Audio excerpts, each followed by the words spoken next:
بسم اللہ الرحمن الرحیم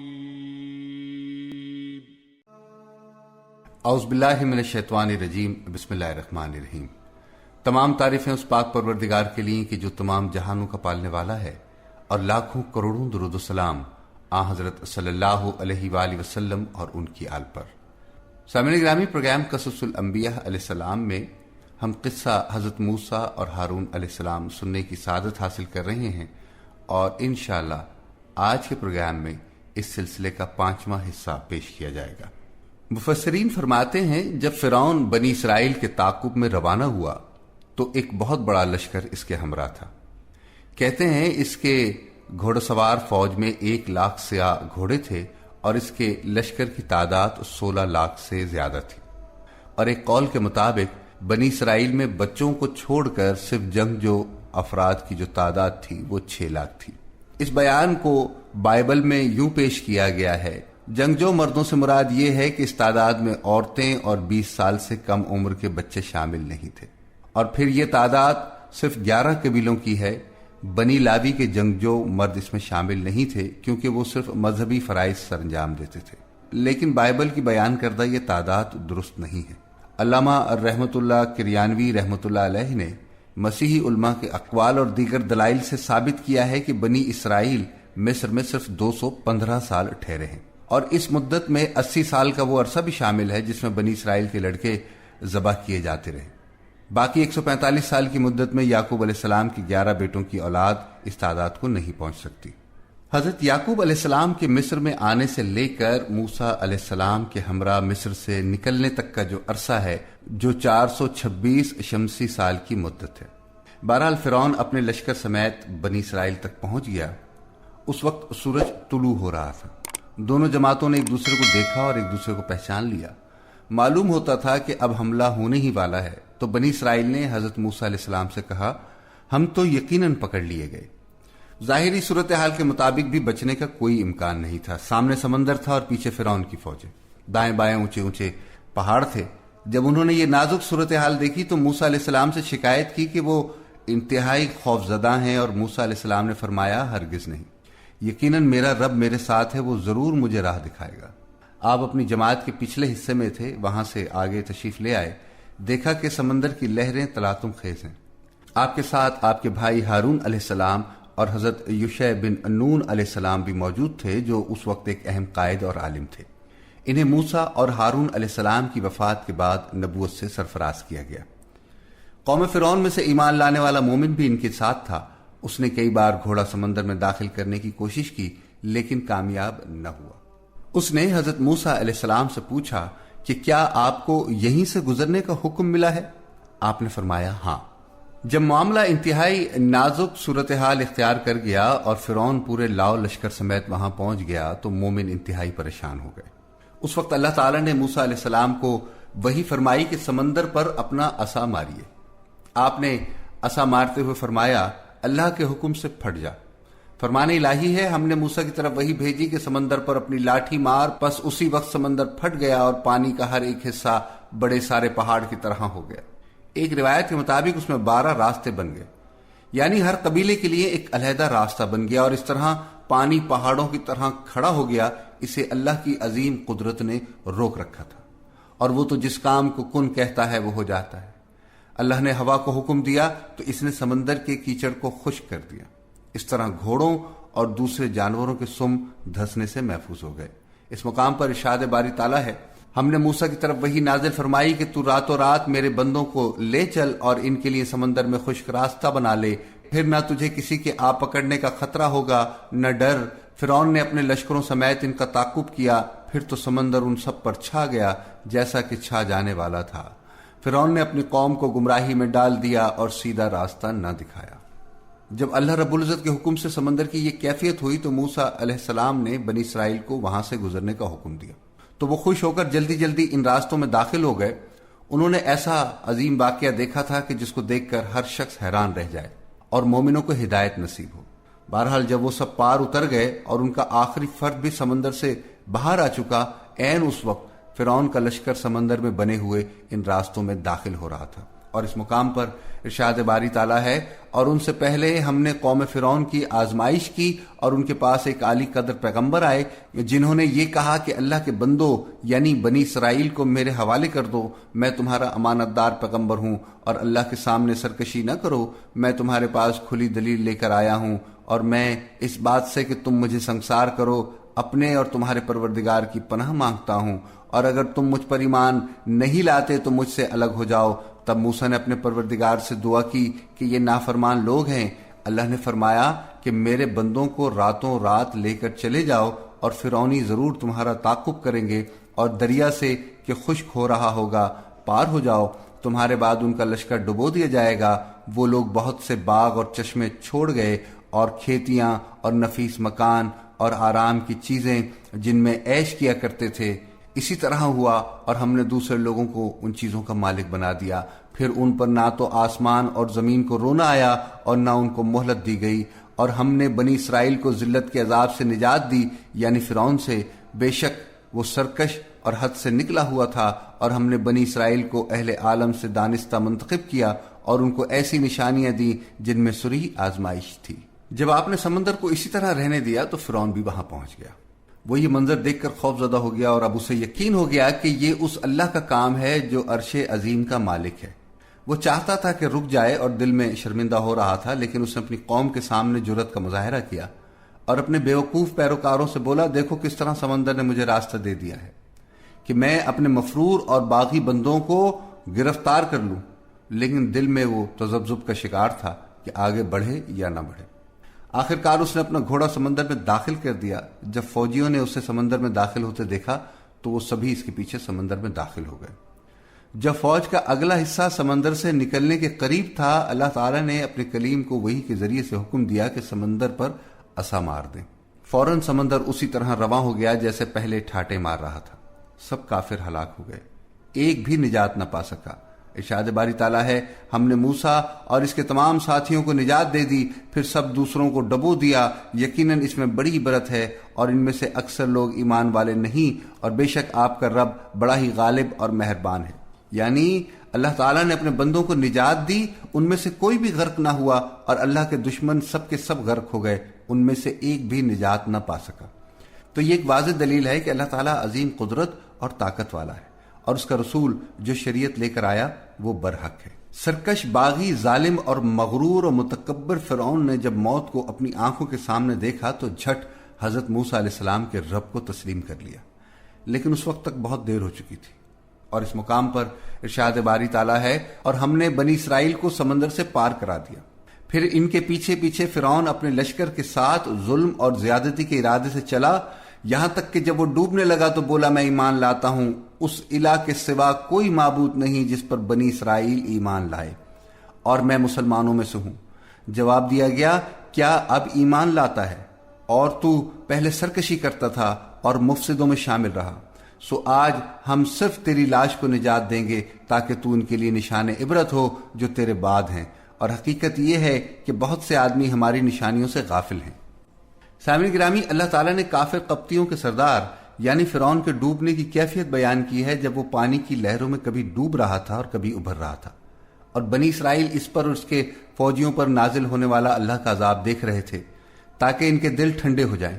جب فرعون نے دیکھا کہ موت اس کے سر پر کھڑی ہے اور اس کی جان نکلنے لگی ہے تو اس نے توبہ کی، لیکن اس وقت ایمان لانے کا کوئی فائدہ نہیں تھا۔ جیسے اللہ تعالیٰ نے سورہ یونس میں فرمایا ہے، یقیناً جن لوگوں کے حق میں آپ کے رب کی بات ثابت ہو چکی وہ ایمان نہ لائیں گے، گو ان کے پاس تمام نشانیاں پہنچ جائیں جب تک وہ دردناک عذاب نہ دیکھ لیں۔ اور دوسرے مقام پر یوں فرمایا، ہمارا عذاب دیکھتے ہی کہنے لگا، ہم اللہ واحد پر ایمان لائے، اور جن جن کو ہم ان کا شریک بناتے رہے ہم نے ان سب کا انکار کیا، لیکن ہمارے عذاب کو دیکھ لینے کے بعد ایمان نے انہیں فائدہ نہ دیا۔ اللہ نے اپنا معمول یہی مقرر کر رکھا ہے جو اس کے بندوں میں برابر چلا رہا ہے، اور اس جگہ کافر خراب اور خستہ ہوئے۔ حضرت موسیٰ علیہ السلام نے اللہ سے دعا کی تھی کہ فرعون اور اس کے سرداروں کے اموال تباہ ہو جائیں اور ان کے دل سخت ہو جائیں، انہیں دردناک عذاب میں مبتلا ہونے تک ایمان نصیب نہ ہو، اس لیے انہیں مرتے وقت کے ایمان سے کوئی فائدہ نہ ہوا اور حسرت اور افسوس کی حالت میں مرے۔ اللہ تعالیٰ نے پہلے ہی موسیٰ علیہ السلام سے فرمایا تھا، تم دونوں کی دعا قبول کر لی، اب اس قبولیت کا اظہار ہو رہا ہے۔ حضرت عبداللہ بن عباس رضی اللہ تعالیٰ عنہما سے روایت ہے کہ رسول اللہ صلی اللہ علیہ وآلہ وسلم نے فرمایا، جب فرعون نے کہا میں ایمان لاتا ہوں کہ اس الہ کے سوا کوئی معبود نہیں جس پر بنی اسرائیل ایمان لائے، اس وقت کے بارے میں جبریل علیہ السلام نے مجھے فرمایا، محمد صلی اللہ علیہ وآلہ وسلم، کاش آپ دیکھتے جب میں نے سمندر کی کیچڑ لے کر فرعون کے منہ میں ٹھونس دی اور اس ڈر سے کہ اس پر اللہ کی رحمت نہ ہو جائے۔ تو اللہ تعالیٰ کا یہ فرمان کہ کیا اب ایمان لاتا ہے اور تو پہلے سرکشی کرتا رہا اور مفسدوں میں شامل رہا، سامعین گرامی اس بات کی دلیل ہے کہ اس کا ایمان قبول نہیں ہوا، کیونکہ اگر اسے مزید مہلت دی جاتی تو وہ دوبارہ اپنے گزشتہ اطوار ہی اختیار کرتا، جیسے اللہ تعالیٰ نے کافروں کے بارے میں فرمایا ہے کہ جب وہ جہنم کو آنکھوں سے دیکھ لیں گے تو کہیں گے ہائے کیا اچھی بات ہے کہ ہم پھر واپس بھیج دیے جائیں، اور اگر ایسا ہو جائے تو ہم اپنے رب کی آیات کو نہ جھٹلائیں اور ہم ایمان والوں میں سے ہو جائیں۔ اللہ تعالیٰ نے مزید فرمایا، بلکہ جس چیز کو اس سے قبل دبایا کرتے تھے وہ ان کے سامنے آ گئی، اور اگر یہ لوگ پھر واپس بھیج دیے جائیں تب بھی یہ وہی کام کریں گے جن سے ان کو منع کیا گیا تھا، اور یقیناً یہ بالکل جھوٹے۔ اللہ تعالیٰ نے اس مغرور اور متکبر کی لاش کو تا قیامت آنے والی نسلوں کے لیے نشان عبرت بنا دیا، تاکہ آئندہ بھی دعوی خدائی کرنے والے اپنا انجام بغور ملاحظہ کر لیں۔ سورہ یونس میں اللہ تعالیٰ نے فرمایا، سو آج ہم صرف تیری لاش کو نجات دیں گے تاکہ تو ان کے لیے نشان عبرت ہو جو تیرے بعد ہیں، اور حقیقت یہ ہے کہ بہت سے آدمی ہماری نشانیوں سے غافل ہیں۔ حضرت عبداللہ بن عباس رضی اللہ تعالیٰ عنہما اور دیگر حضرات سے روایت ہے کہ بنی اسرائیل کو فرعون کی موت کا یقین نہیں آتا تھا، بعض نے تو یہاں تک کہہ دیا کہ وہ مر ہی نہیں سکتا۔ تب سمندر نے اللہ کے حکم سے اس کی لاش پانی کی سطح پر یا ایک ٹیلے پر اچھال دی، اور اس کی وہ قمیص جو اس کے جسم پہ تھی جسے لوگ پہچانتے تھے، تاکہ انہیں اس کی ہلاکت کا یقین ہو جائے اور وہ اللہ کی قدرت کا مشاہدہ کر لیں۔ اس لیے اللہ تعالیٰ نے فرمایا، آج ہم تجھے تیرے بن کے ساتھ نجات دیں گے، یعنی تیری معروف قمیص کے ساتھ تیرے بدن کو بچا لیں گے تاکہ تو ان کے لیے نشان عبرت ہو جو تیرے بعد آنے والے، یعنی بنی اسرائیل کے لیے یہ اللہ کی قدرت کی دلیل ہوگی جس نے تجھے تباہ کیا۔ فرعون اور اس کی افواج کی تباہی کا واقعہ عاشورہ کے دن یعنی محرم کی 10 تاریخ کو پیش آیا تھا۔ حضرت عبداللہ بن عباس رضی اللہ تعالیٰ عنہ سے روایت ہے کہ جب نبی صلی اللہ علیہ وآلہ وسلم ہجرت کر کے مدینہ منورہ تشریف لائے تو یہودی عاشورہ کے دن روزہ رکھتے تھے۔ آپ نے فرمایا کہ اس دن کی کیا اہمیت ہے جس کا تم روزہ رکھتے ہو؟ انہوں نے کہا، اس دن موسیٰ علیہ السلام کو فرعون پر غلبہ نصیب ہوا تھا۔ نبی کریم صلی اللہ علیہ وآلہ وسلم نے صحابہ کرام سے فرمایا، موسیٰ علیہ السلام پر تمہارا حق ان یہود سے زیادہ ہے، اس لیے عاشورے کا روزہ رکھا کرو۔ فرعون اور اس کی کافر قوم کی غرقابی کے بعد اللہ تعالیٰ نے حضرت موسیٰ علیہ السلام اور آپ کی قوم کو بے شمار نعمتوں سے نوازا، خصوصاً غلامی سے نجات اور امن کی نعمت سے سرفراز کیا۔ ارشاد باری تعالیٰ ہے، پھر ہم نے ان قوم فرعون سے بدلہ لے لیا، یعنی ان کو سمندر میں غرق کر دیا، اس سبب سے کہ وہ ہماری آیتوں کو جھٹلاتے تھے اور ان سے بالکل ہی غفلت کرتے تھے، اور ہم نے ان لوگوں کو جو بالکل کمزور شمار کیے جاتے تھے اس سرزمین کے مشرق و مغرب کا مالک بنا دیا جس میں ہم نے برکت رکھی ہے، اور آپ کے رب کا نیک وعدہ بنی اسرائیل کے حق میں ان کے صبر کی وجہ سے پورا ہو گیا۔ اور ہم نے فرعون اور اس کی قوم کے ساختہ پرداختہ کارخانوں کو اور جو کچھ وہ اونچی اونچی عمارتیں بنواتے تھے سب کو درہم برہم کر دیا، اور ہم نے بنی اسرائیل کو سمندر سے پار اتار دیا۔ پس ان لوگوں کا ایک قوم پر گزر ہوا جو اپنے چند بتوں سے لگے بیٹھے تھے، کہنے لگے، اے موسیٰ، ہمارے لیے بھی ایک ایسا معبود مقرر کر دیجئے جیسے ان کے معبود ہیں۔ آپ نے فرمایا، باقی تم لوگوں میں بڑی جہالت ہے، یہ لوگ جس کام میں لگے ہوئے ہیں یہ تباہ کیا جائے گا، اور ان کا یہ کام محض بے بنیاد ہے۔ فرمایا، کیا اللہ تعالیٰ کے سوا اور کسی کو تمہارا معبود تجویز کر دوں، حالانکہ اس نے تم کو تمام جہان والوں پر فوقیت دی؟ اور وہ وقت یاد کرو جب ہم نے تم کو فرعون والوں سے بچا لیا جو تم کو بڑی تکلیف پہنچاتے تھے، تمہارے بیٹوں کو قتل کر ڈالتے تھے اور تمہاری عورتوں کو زندہ چھوڑ دیتے تھے، اور اس میں تمہارے پروردگار کی طرف سے بڑی بھاری آزمائش تھی۔ ان آیات میں اللہ تعالیٰ نے فرعون اور ان کی افواج کے غرق ہونے کا واقعہ بیان فرمایا ہے، اور یہ بیان کیا ہے کہ اس نے کس طرح انہیں عزت اور مال سے محروم کر کے ہلاک کر دیا، اور ان کے تمام مالوں اور ملکتی اشیاء کے مالک بنی اسرائیل بن گئے، جیسا ارشاد ہے اسی طرح ہوا، اور ہم نے ان تمام چیزوں کا وارث بنی اسرائیل کو بنا دیا۔ اور مزید فرمایا، پھر ہم نے چاہا کہ ہم ان پر کرم فرمائیں جنہیں زمین میں بے حد کمزور کر دیا گیا تھا، اور ہم انہی کو پیشوا اور زمین کا وارث بنائیں۔ اور یہاں فرمایا اور ہم نے ان لوگوں کو جو بالکل کمزور شمار کیے جاتے تھے اس سرزمین کی مشرق اور مغرب کا مالک بنا دیا جس میں ہم نے برکت رکھی ہے، اور آپ کے رب کا نیک وعدہ بنی اسرائیل کے حق میں ان کے صبر کی وجہ سے پورا ہو گیا، اور ہم نے فرعون اور اس کی قوم کے ساختہ پرداختہ کارخانوں کو اور جو کچھ وہ اونچی اونچی عمارتیں بنواتے تھے سب کو درہم برہم کر دیا، یعنی ان سب کو تباہ کر دیا اور دنیا کی شوکت و عظمت ان سے چھین لی۔ بادشاہ، اس کے درباری، اس کے حاکم، اس کے لشکر سب تباہ ہو گئے، صرف مصر کے عوام اور رعیت کے افراد باقی رہ گئے۔ سامعین گرامی، اللہ تعالیٰ نے اپنی عظیم و برتر کتاب میں قوم موسیٰ کی ایک غلط خواہش کا تذکرہ یوں فرمایا ہے، اور ہم نے بنی اسرائیل کو سمندر سے پار اتار دیا، پس ان لوگوں کا ایک قوم پر گزر ہوا جو اپنے چند بتوں سے لگے بیٹھے تھے، کہنے لگے اے موسیٰ ہمارے لیے بھی ایک معبود ایسا ہی مقرر کر دیجئے جیسے ان کے معبود ہیں۔ آپ نے فرمایا واقعی تم لوگوں میں بڑی جہالت ہے، یہ لوگ جس کام میں لگے ہیں یہ تباہ کیا جائے گا اور ان کا یہ کام محض بے بنیاد ہے۔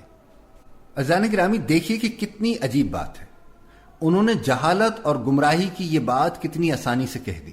حالانکہ وہ اللہ کی قدرت کی ایسی عظیم نشانیاں دیکھ چکے تھے جن سے عظیم رسول حضرت موسیٰ علیہ السلام کی صداقت بالکل واضح ہو چکی تھی۔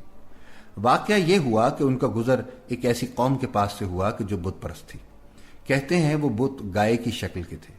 معلوم ہوتا ہے کہ انہوں نے پوچھا ہوگا کہ وہ ان کو کیوں پوچھتے ہیں، تو جواب ملا کہ ان سے نفع حاصل ہوتا ہے اور یہ ہماری حاجتیں پوری کرتے ہیں، اور ان جاہلوں نے ان کی بات کو سچ مان لیا اور اپنے نبی حضرت موسیٰ کلیم اللہ علیہ السلام سے یہ مطالبہ کر ڈالا کہ جیسے ان کے معبود ہیں ہمارے لیے بھی ایک معبود بنا دیجیے۔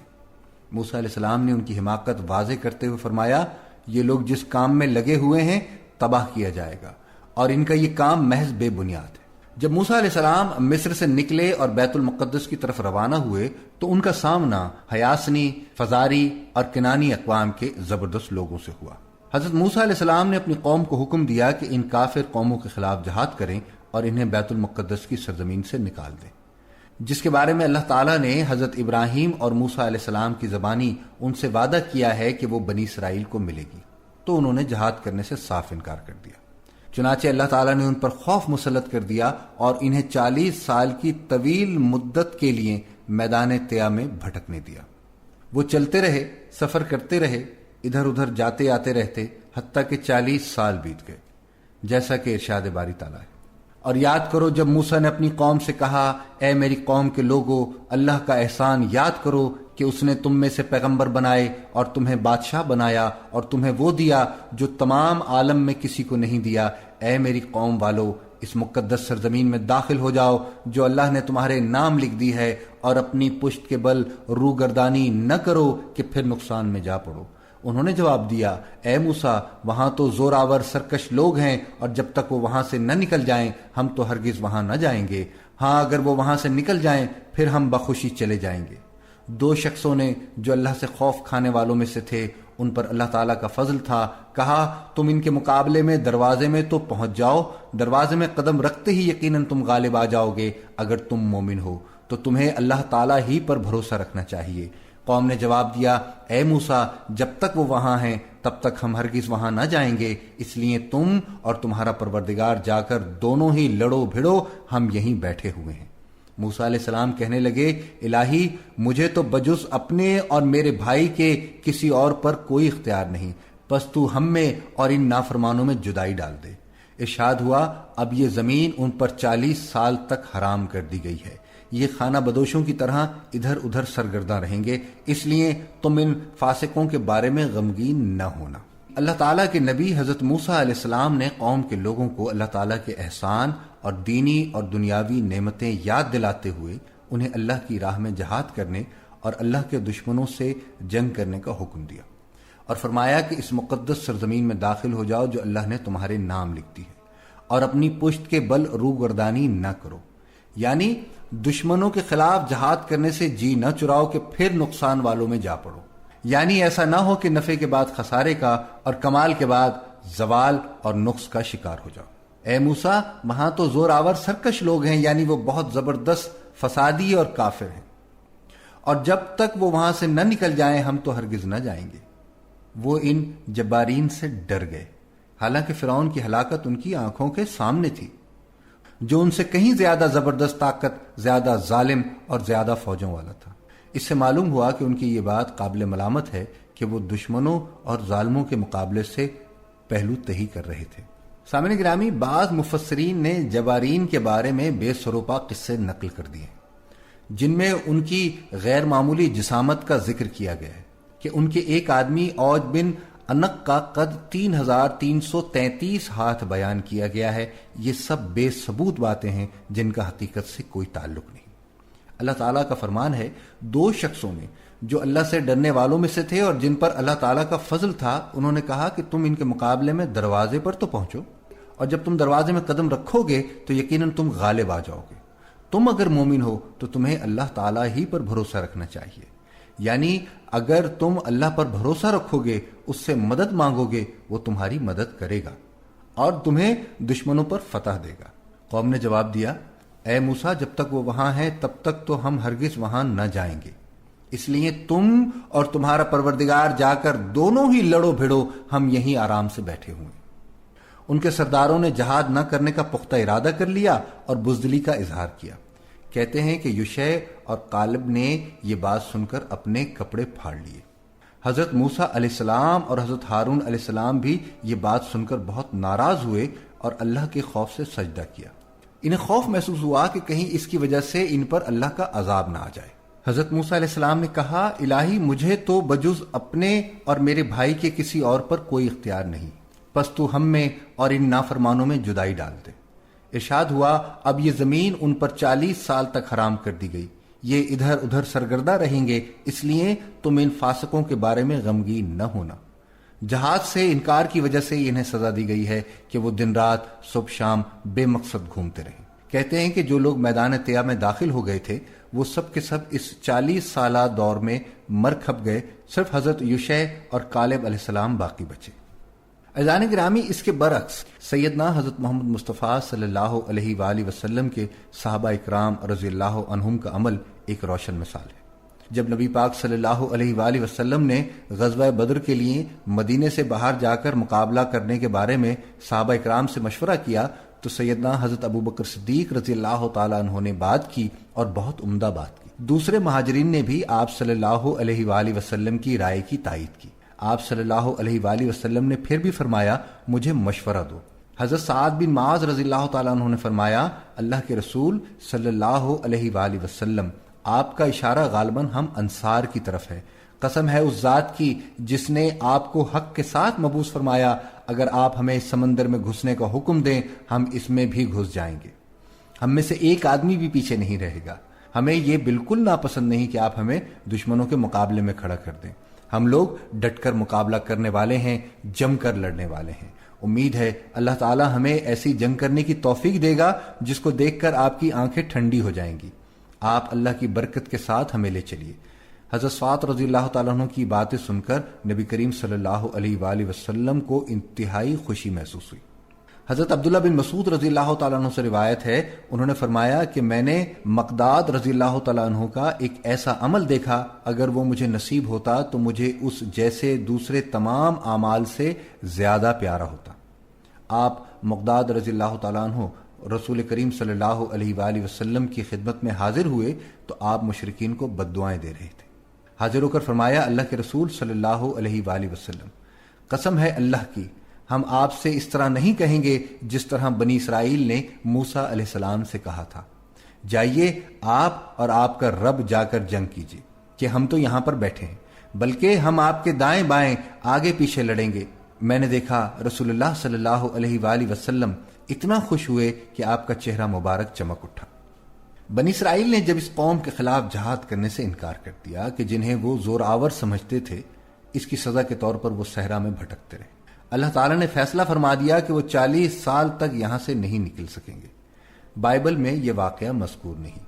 ارشاد باری تعالیٰ ہے، اے بنی اسرائیل، ہم نے تمہیں تمہارے دشمن سے نجات دی اور تم سے کوہ طور کے دائیں طرف وعدہ کیا اور تم پر من و سلوہ اتارا، تم ہماری دی ہوئی پاکیزہ روٹی کھاؤ اور اس میں حد سے آگے نہ بڑھو، ورنہ تم پر میرا عذاب نازل ہوگا، اور جس پر میرا عذاب نازل ہو جائے وہ یقیناً تباہ ہوا۔ ہاں بے شک میں انہیں بخشش دینے والا ہوں جو توبہ کریں، ایمان لائیں، نیک عمل کریں اور راہ راست پر رہیں۔ یہ وہ آیات مبارکہ ہیں کہ جس میں اللہ تعالیٰ نے بنی اسرائیل پر اپنے احسانات بیان فرمائے۔ اس نے انہیں دشمنوں سے نجات دی، تنگی اور مصیبتوں والی زندگی سے رہائی دی، اور ان سے وعدہ کیا کہ وہ اپنے نبی کے ساتھ طور کے اس طرف آ جائیں جو ان سے دائیں طرف ہے، تاکہ اللہ تعالیٰ ان پر ایسے عظیم احکام نازل فرمائے جس میں ان کی دنیا اور آخرت کے فوائد ہیں۔ اللہ تعالیٰ نے ان پر بنجر و بے آب و گیا زمین میں سفر کے دوران میں ان کی مشکلات اور ضروریات کے موقع پر آسمان سے من نازل فرمایا۔ کہتے ہیں کہ جب صبح ہوتی تو گھروں کے درمیان مل جاتا اور وہ اس میں سے کل تک کی ضرورت کے مطابق لے لیتے۔ اگر کوئی شخص زیادہ مدت کے لیے جمع کرتا تو وہ خراب ہو جاتا، اگر کوئی تھوڑا لیتا تو وہ اس کے لیے کافی ہو جاتا، اور اگر کوئی بلا ارادہ زیادہ لے لیتا تو وہ خرچ ہو جاتا، اس میں سے کچھ نہ بچتا۔ وہ انتہائی شیریں اور انتہائی سفید تھا۔ وہ لوگ اسے روٹیوں کی طرح بنا لیتے تھے۔ جب شام ہوتی تو بہت سا سلوا، پرندے، بٹیر ان کے پاس آ کر جمع ہو جاتے،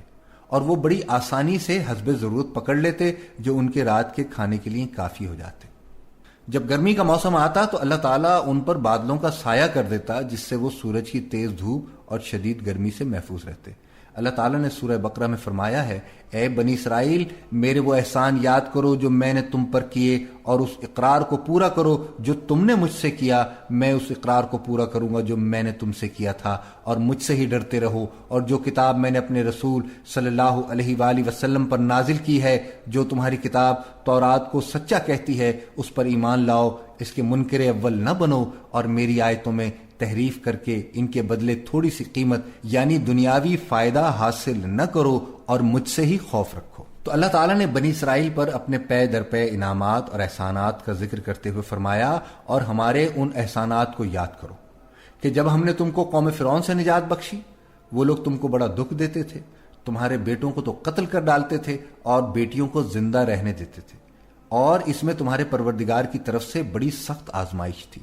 اور جب ہم نے تمہارے لیے سمندر کو پھاڑ دیا تو تم کو نجات دی اور فرعون کی قوم کو غرق کر دیا، اور تم دیکھ رہے تھے، اور جب ہم نے موسیٰ سے 40 رات کا وعدہ کیا تو تم نے اس کے پیچھے بچھڑے کو معبود مقرر کر لیا،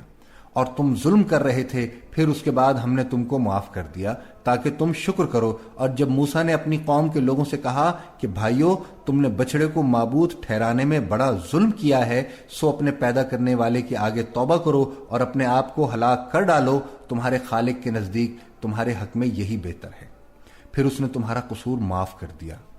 اور وہ صاحب رحم ہے۔ اور جب تم نے موسیٰ سے کہا، اے موسیٰ، جب تک ہم اللہ کو سامنے نہ دیکھ لیں تم پر ایمان نہیں لائیں گے، لہٰذا تم کو بجلی نے آ گھیرا اور تم دیکھ رہے تھے، پھر موت آ جانے کے بعد ہم نے تم کو اثر نو زندہ کر دیا تاکہ احسان مانو، اور بادل کا تم پر سایہ کیے رکھا اور تمہارے لیے من اور سلوہ اتارتے رہے، جو پاکیزہ چیزیں ہم نے تم کو عطا فرمائی ہیں ان کو کھاؤ پیو، مگر تمہارے بزرگوں نے ان نعمتوں کی قدر نہ جانی، اور وہ ہمارا کچھ نہیں بگاڑتے تھے بلکہ اپنے آپ ہی پر ظلم کرتے تھے۔ اور اس کے بعد سورہ بقرہ میں ہی فرمایا، جب موسیٰ نے اپنی قوم کے لیے اللہ سے پانی مانگا تو ہم نے کہا کہ اپنی لاٹھی پتھر پر مارو، انہوں نے لاٹھی ماری تو اس میں سے 12 چشمے پھوٹ نکلے، اور تمام لوگوں نے اپنا اپنا گھاٹ معلوم کر کے پانی پی لیا۔ ہم نے حکم دیا کہ اللہ کی عطا کی ہوئی روزی کھاؤ اور پیو، مگر زمین میں فساد نہ کرتے پھرنا۔ اور جب تم نے کہا، اے موسیٰ، ہم سے ایک ہی کھانے پر صبر نہیں ہو سکتا، سو آپ اپنے پروردگار سے دعا کیجئے کہ ترکاری اور ککڑی اور گیہوں اور مسور اور پیاز وغیرہ جو نباتات زمین سے اگتی ہیں ہمارے لیے پیدا کر دے۔ موسیٰ علیہ السلام نے کہا کہ کیا عمدہ چیزیں چھوڑ کر ان کے عوض ناقص چیزیں چاہتے ہو؟ اگر یہی چیزیں مطلوب ہیں تو کسی شہر میں جا اترو، وہاں جو مانگتے ہو مل جائے گا۔ اور آخرکار ذلت اور رسوائی اور محتاجی و بے نوائی ان سے چمٹا دی گئی، اور وہ اللہ کے غضب میں گرفتار ہو گئے، یہ اس لیے کہ وہ اللہ کی آیتوں کا انکار کرتے تھے اور اس کے نبیوں کو ناحق قتل کرتے تھے، اور یہ اس لیے کہ وہ نافرمانی کیے جاتے تھے اور حد سے بڑھ جاتے تھے۔ عزیزان گرامی، اس آیت مبارکہ میں اللہ رب العزت نے ان پر اپنا یہ عظیم احسان بیان فرمایا کہ انہیں من و سلوہ مہیا کیا گیا۔ یہ دونوں دل پسند کھانے تھے جو انہیں بلا مشقت حاصل ہو جاتے تھے۔ اللہ تعالیٰ صبح کے وقت ان پر من نازل فرماتا اور شام کے وقت بٹیروں کے جھنڈ بھیج دیتا۔ موسیٰ علیہ السلام کے پتھر پر عصا مارنے سے ان کے لیے اللہ کی قدرت سے 12 چشمے جاری ہو گئے تھے۔ ہر قبیلے کے لیے ایک چشمہ تھا جس میں پہلے تھوڑا تھوڑا پانی جاری ہوتا، پھر وہ میٹھا پانی تیزی سے بہنے لگتا۔ وہ خود بھی پیتے، جانوروں کو بھی پلاتے اور ضرورت کے مطابق ذخیرہ بھی کر لیتے، اور پھر گرمی سے بچاؤ کے لیے انہیں بادلوں کا سایہ میسر تھا۔ تو یہ اللہ کی وہ عظیم نعمتیں اور عطیات تھے کہ ان لوگوں نے ان کا کما حق کا خیال نہ رکھا اور نہ ہی اس کا شکر ادا کرتے، اور نہ ہی ان نعمتوں کے حصول پر پروردگار کا شکر ادا کرتے ہوئے کما حق کا اس کی عبادت کرتے۔ بعد میں اور ان میں سے بہت سے افراد ان نعمتوں سے تنگ آ گئے اور ان کے بدلے زمین سے اگنے والی ترکاریاں اور پیاز وغیرہ مانگنے لگے۔ تو حضرت موسیٰ علیہ السلام نے انہیں سختی سے تنبیہ کرتے فرمایا کہ بہتر چیز کے بدلے ادنا چیز کیوں طلب کرتے ہو؟ اچھا، شہر میں جاؤ، وہاں تمہیں پسند کی سب چیزیں ملیں گی، یعنی موجودہ بے مثال نعمتوں کے بدلے تم جن چیزوں کا مطالبہ کر رہے ہو وہ تو ہر چھوٹی بڑی بستی والوں کو حاصل ہے۔ جب تم وہاں جاؤ تو یہ ادنا چیزیں تمہیں مل سکتی، لیکن یہاں میں تمہارا مطالبہ پورا نہیں کروں گا۔ ان لوگوں کی مذکورہ بالا تمام حرکتوں سے معلوم ہوتا ہے کہ انہیں جن کاموں سے منع کیا جاتا تھا وہ ان سے باز نہیں آتے تھے۔ جیسے اللہ تعالیٰ نے فرمایا، اور اس میں حد سے آگے نہ بڑھو ورنہ تم پر میرا عذاب نازل ہوگا، اور جس پر میرا عذاب نازل ہو جائے وہ یقیناً تباہ ہوا۔ لیکن اللہ تعالیٰ نے اس شدید وعید کے ساتھ ان لوگوں کے لیے رحمت اور امید کا دروازہ کھلا رکھا جو توبہ کر کے اللہ کی طرف لوٹ آئے اور مردود شیطان کے راستے پر نہ چلتے رہیں۔ اس لیے فرمایا، بے شک میں انہیں بخشش دینے والا ہوں جو توبہ کریں، ایمان لائیں، نیک عمل کریں اور راہ راست پر بھی رہیں۔ اللہ تعالیٰ نے اپنے محبوب حضرت موسیٰ علیہ السلام کو خصوصی ملاقات کا شرف اور احکام شریعت دینے کے لیے کوہ طور پر 40 دنوں کے لیے بلایا۔ موسیٰ علیہ السلام نے وہاں پر دیدار ربانی کی خواہش کا اظہار کیا، جسے اللہ تعالیٰ نے قرآن مجید میں یوں بیان فرمایا ہے، اور ہم نے موسیٰ سے 30 رات کی میعاد مقرر کی اور 10 راتیں اور ملا کر اسے پورے 40 کر دیا۔ پھر اس کے پروردگار کی 40 رات کی میعاد پوری ہو گئی اور موسیٰ نے اپنے بھائی ہارون سے کہا کہ میرے کوہ طور پر جانے کے بعد تم میری قوم میں میرے جانشین ہو جاؤ، ان کی اصلاح کرتے رہنا اور شریروں کے راستے پر نہ چلنا۔ اور جب موسیٰ ہمارے مقرر کیے ہوئے وقت پر کوہ طور پر پہنچے اور ان کے پروردگار نے ان سے کلام کیا تو وہ کہنے لگے، اے میرے پروردگار، مجھے جلوہ دکھا کہ میں تیرا دیدار بھی کروں گا۔ پروردگار نے فرمایا، تم مجھے ہرگز نہ دیکھ سکو گے، ہاں پہاڑ کی طرف دیکھتے رہو، اگر یہ اپنی جگہ قائم رہا تو تم بھی مجھ کو دیکھ سکو گے۔ جب ان کا پروردگار پہاڑ پر جلوہ نما ہوا تو تجلی انوار ربانی نے اس کو ریزہ ریزہ کر دیا اور موسیٰ بے ہوش ہو کر گر پڑے۔ جب ہوش میں آئے تو کہنے لگے، تیری ذات پاک ہے اور میں تیرے حضور توبہ کرتا ہوں اور جو ایمان لانے والے ہیں ان سب سے اول ہوں۔ اللہ تعالیٰ نے فرمایا، موسیٰ میں نے تم کو اپنے پیغام اور اپنے کلام کے ذریعے لوگوں سے ممتاز کیا، لہذا جو میں نے تم کو عطا کیا اسے لے لو اور میرا شکر بجا لاؤ۔ اور ہم نے تورات کی تختیوں میں ان کے لیے ہر قسم کی نصیحت اور ہر چیز کی تفصیل لکھ دی۔ پھر ارشاد فرمایا، اسے مضبوطی سے پکڑے رہو اور اپنی قوم سے بھی کہہ دو ان باتوں کو جو اس میں درج ہیں بہت بہتر ہیں، پکڑے رہیں۔ میں ان قریب تم کو نافرمان لوگوں کا گھر دکھاؤں گا، جو لوگ زمین میں ناحق غرور کرتے ہیں ان کو اپنی آیتوں سے پھیر دوں گا۔ اگر یہ سب نشانیاں بھی دیکھ لیں تب بھی ان پر ایمان نہ لائیں، اور اگر راستی کا راستہ دیکھیں تو اسے اپنا راستہ نہ بنائیں، اور اگر گمراہی کی راہ دیکھیں تو اسے راستہ بنا لیں۔ یہ اس لیے کہ انہوں نے ہماری آیتوں کو جھٹلایا اور ان سے غفلت کرتے رہے۔ اور جن لوگوں نے ہماری آیتوں اور آخرت کے آنے کو جھٹلایا ان کے اعمال ضائع ہو جائیں گے، یہ جیسے عمل کرتے ہیں ویسا ہی ان کو بدلہ ملے گا۔ سامنے گرامی، پروگرام قصص الانبیاء علیہ السلام میں آج اتنا ہی۔ اس سے آگے کی تفصیل انشاءاللہ العزیز ہم اپنے کل کے پروگرام قصہ حضرت موسیٰ اور ہارون علیہ السلام میں پیش کرنے کی سعادت عظیم حاصل کریں گے۔ اپنے میزبان سلیم گیلانی کو پروگرام قصص الانبیاء علیہ السلام سے اجازت دیجیے۔ وآخر دعوانا ان الحمد للہ رب العالمین۔